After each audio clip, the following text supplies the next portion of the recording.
కాంగ్రెస్ సర్కారే వచ్చి ఏళ్ళ సంధి ఎదురు చూసిన వాళ్ళు పవర్లెక్కి పతార చూపెట్టుకుంటుండే. ఇంకేంది కాంగ్రెస్ వాళ్ళంతా నిమ్మలంగా ఎవ్వరు లేరు అనుకుంటే పొరపాటే. వాళ్ళకుండే కష్టాలు వాళ్ళకుంటాయి. పాపం ఈ విహెచ్ తాత గోస చూడుర్రి. విహెచ్ కంటే సీనియర్లు రా కాంగ్రెస్ లా, కానీ ఆయన్నే ఒళ్ళ ఏడుస్తున్నాడు. ఇన్నేళ్లు పార్టీకి సేవ చేసినందుకు ఇదేనా నాకు జరుగుతున్న న్యాయమో అని కళ్ళ పండి నీళ్లు దుంకొస్తుంటే ఏడ్చి ఎత్తిపోసుకుంటున్నాడు. పాపం ఎంత కష్టం వచ్చినా హనుమంతన్నా ఈయన ఇంతగానో బాధపడుతుందుకు కారణము డిప్యూటీ సీఎం బట్టి సారేనట. అగో అదేం కథ, ఇద్దరు చూస్తేందుకు మంచినే మాట్లాడుకుంటారు కదా అని అనుకుంటురా. ఆగుర్రి ఆడికే వస్తున్నాము. రేవంత్ రెడ్డి సార్ సీఎం చేద్దామని చెప్పినందుకు బట్టి సార్ విఎస్ తాత మీద పగబట్టినట.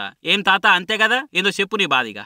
ఎందుకు నా మీద కక్ష అంటే నేను ఒక్కటే చెప్పిన, పనిచేసిండేవారు రేవంత్ రెడ్డి, ఆయన కావాలని నేను అడిగిన తప్పే ఉన్నది.